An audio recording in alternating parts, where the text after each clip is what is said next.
Hello, my name is Lisa Robertson. My capstone project is Does the Hub Model Deliver on its Promises? A controlled, interrupted time series analysis evaluating the effect of centralization shift in Maine adult education. At its core, this project asks a very practical policy question. When a state centralizes or regionalizes an education system in order to improve capacity, does that change actually strengthen the programs closest to implementation, or does it mainly restructure governance without improving the work on the ground? For this study, I examined Maine's 2018 transition to a regional hub model of adult education. Maine moved from a highly decentralized system of 70 local adult education programs into 9 regional hubs.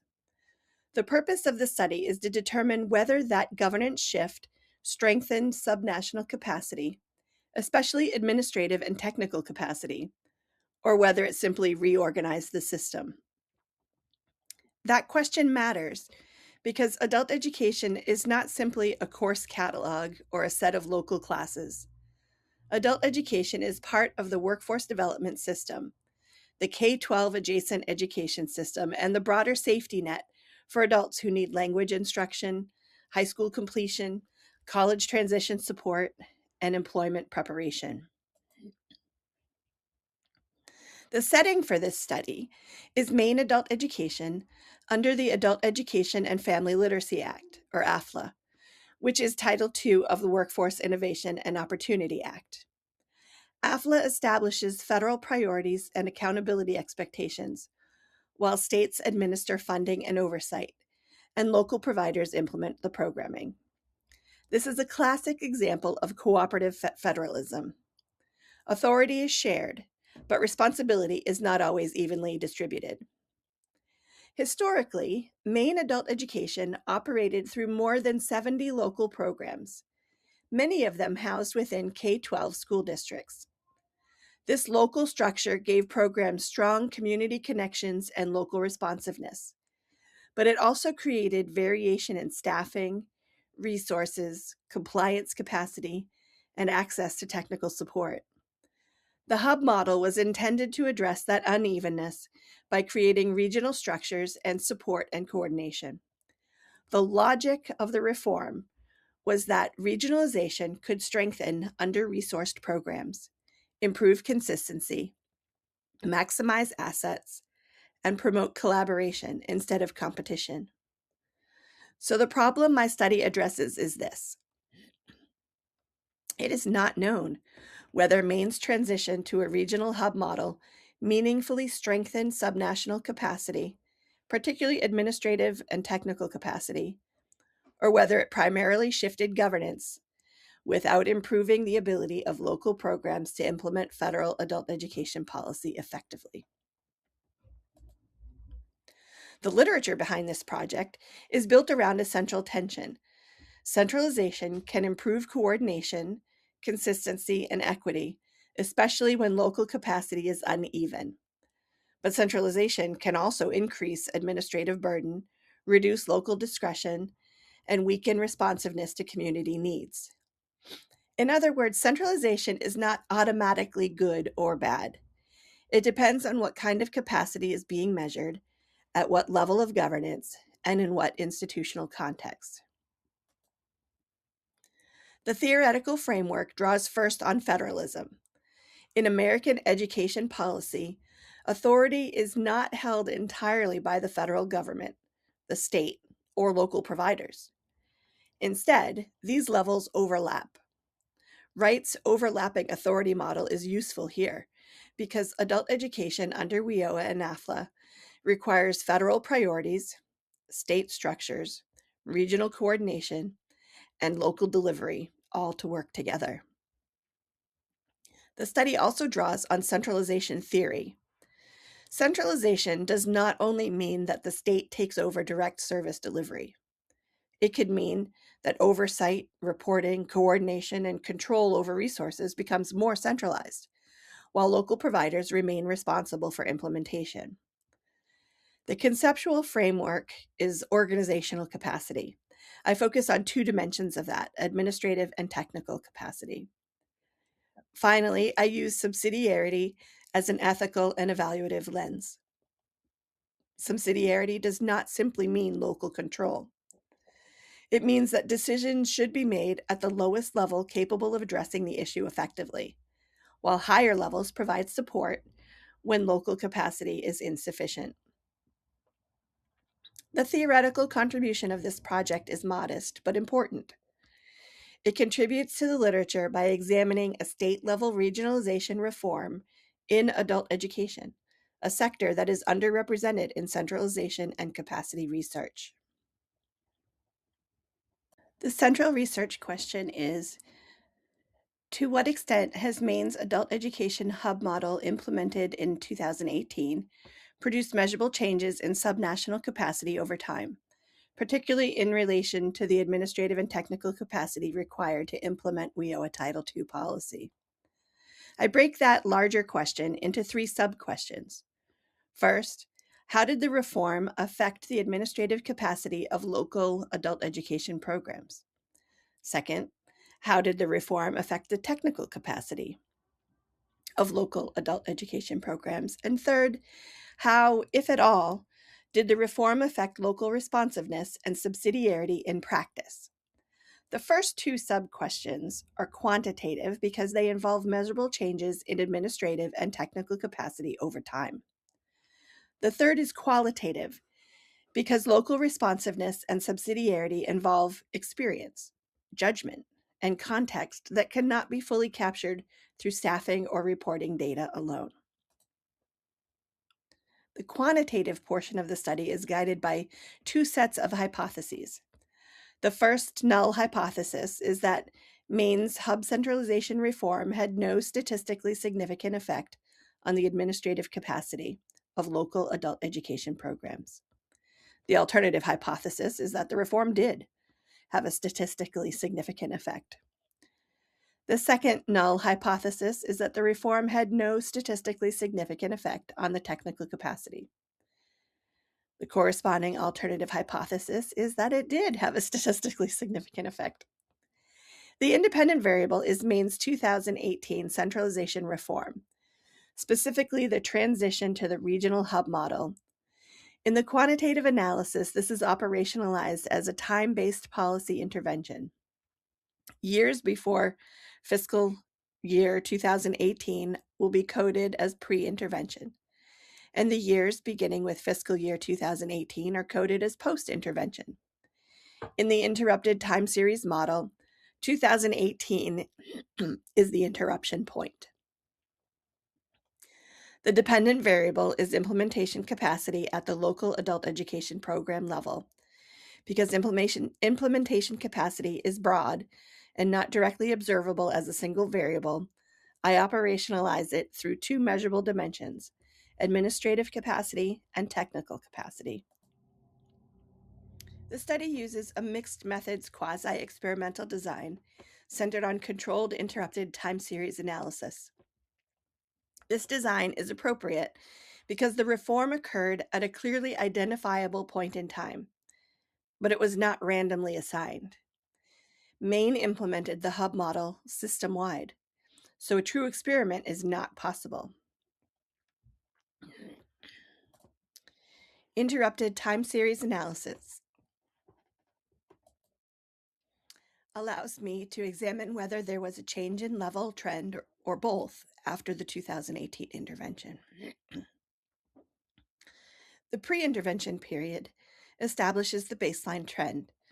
The post-intervention period shows whether the trajectory changed after the reform. The controlled part of the design is important. Maine serves as the treatment series. The comparison state will be selected from states that have a similar adult education structure, meaning a state education agency, adult ed housed within a K-12 oriented structure, local delivery arrangements similar to Maine's public school-based model, and no comparable centralization reform during the study period. The comparison state does not create a perfect match, but it will provide a stronger benchmark than Maine's pre-reform trend alone. The quantitative portion of the study is guided by two sets of hypotheses. The first null hypothesis is that Maine's 2018 hub centralization reform had no statistically significant effect on the administrative capacity of local adult education programs. The alternative hypothesis is that the reform did have a statistically significant effect. The second null hypothesis is that the reform had no statistically significant effect on the technical capacity. The corresponding alternative hypothesis is that it did. The independent variable is Maine's 2018 centralization reform, specifically the transition to the regional hub model. In the quantitative analysis, this is operationalized as a time-based policy intervention. Years before fiscal year 2018 are coded as pre-intervention. Years beginning with fiscal year 2018 are coded as post-intervention. In the interrupted time series model, 2018 is the interruption point. The dependent variable is implementation capacity at the local adult education program. Because implementation capacity is broad and not directly observable as a single variable, I operationalize it through two measurable dimensions: administrative and technical capacity.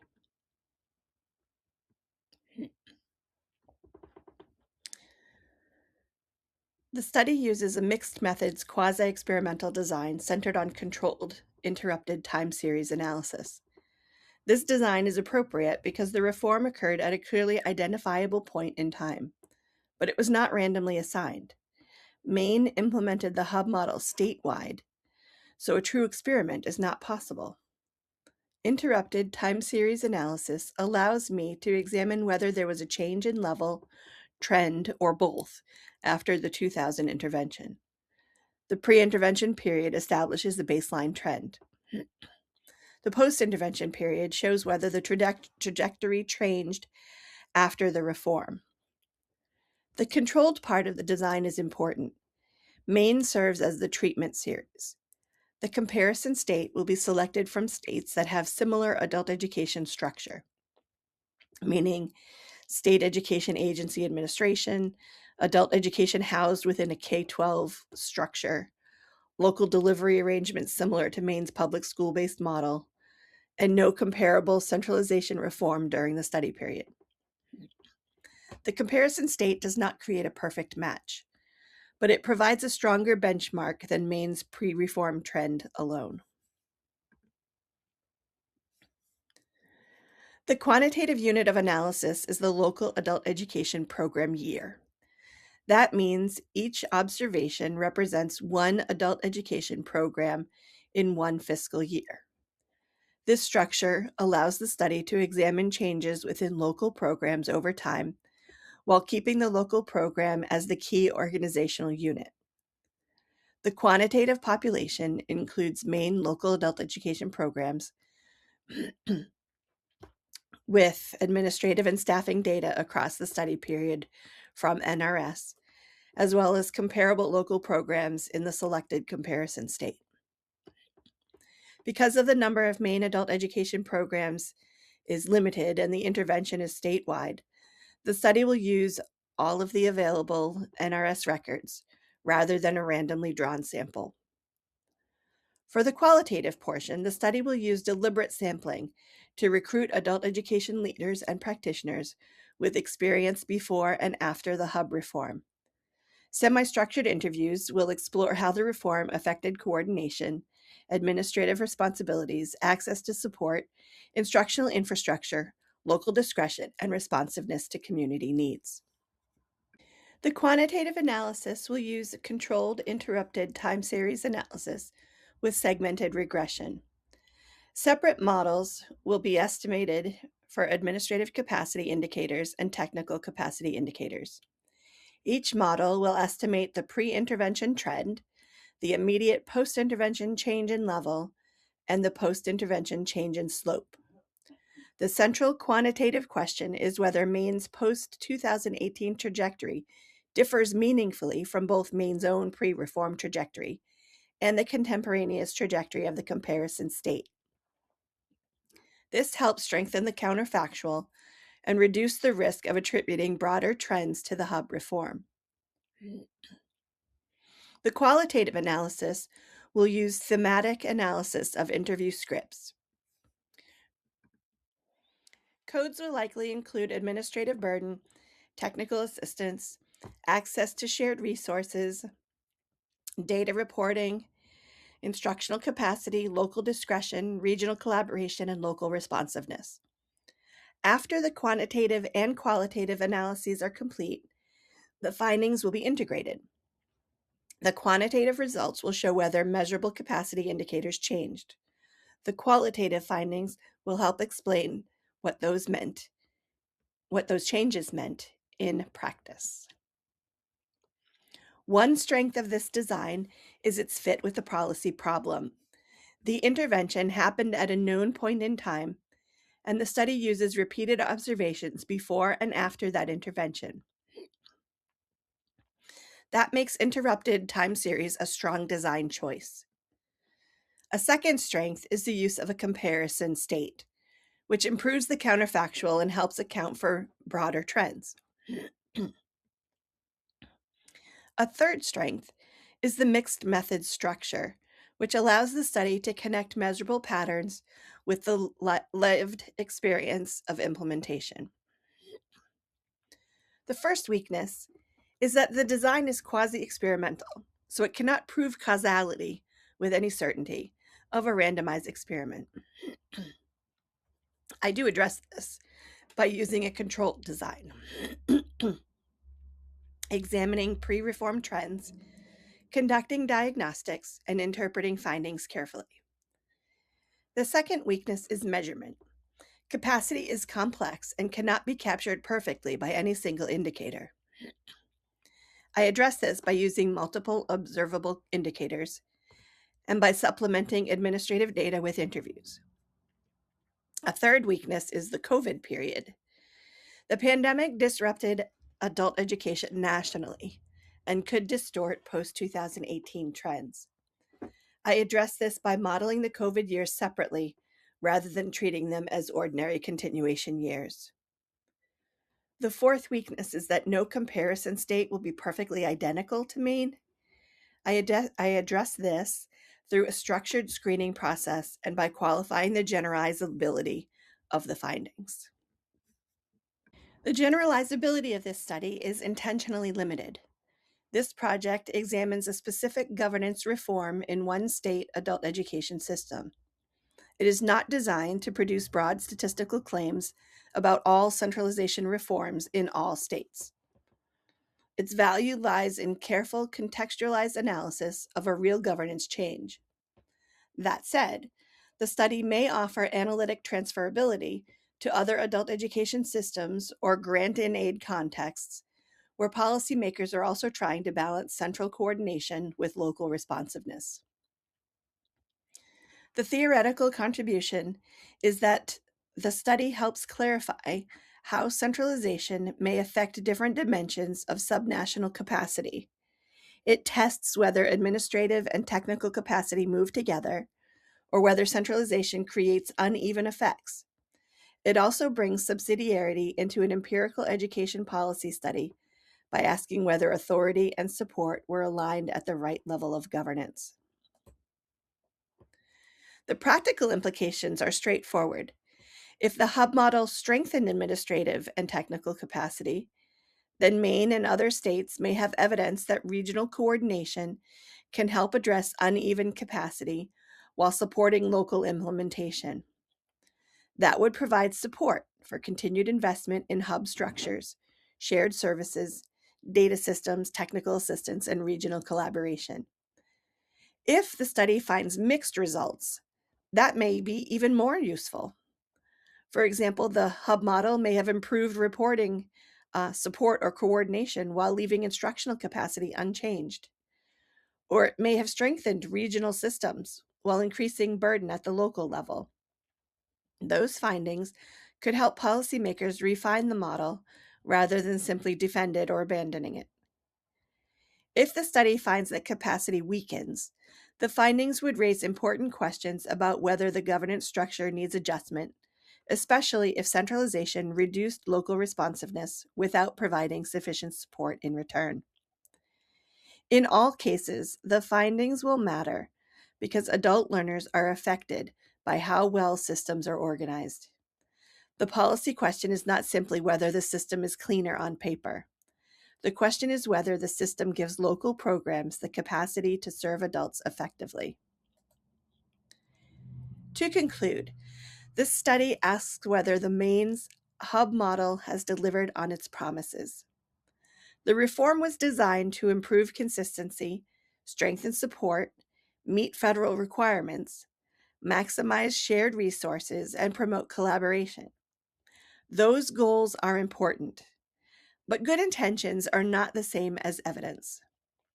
By using a controlled interrupted time series design, this project will examine whether measurable changes occurred in administrative and technical capacity after the 2018 reform. By adding qualitative interviews, it will also examine how those changes were experienced by the people responsible for implementation. The broader contribution is to help policymakers and practitioners better understand when centralization strengthens capacity and when it risks weakening the local responsiveness that adult education depends on. Ultimately, this study is about more than a governance chart. It is about whether the structure of the system helps local programs do the work they are responsible for doing. That is why this research matters. Thank you.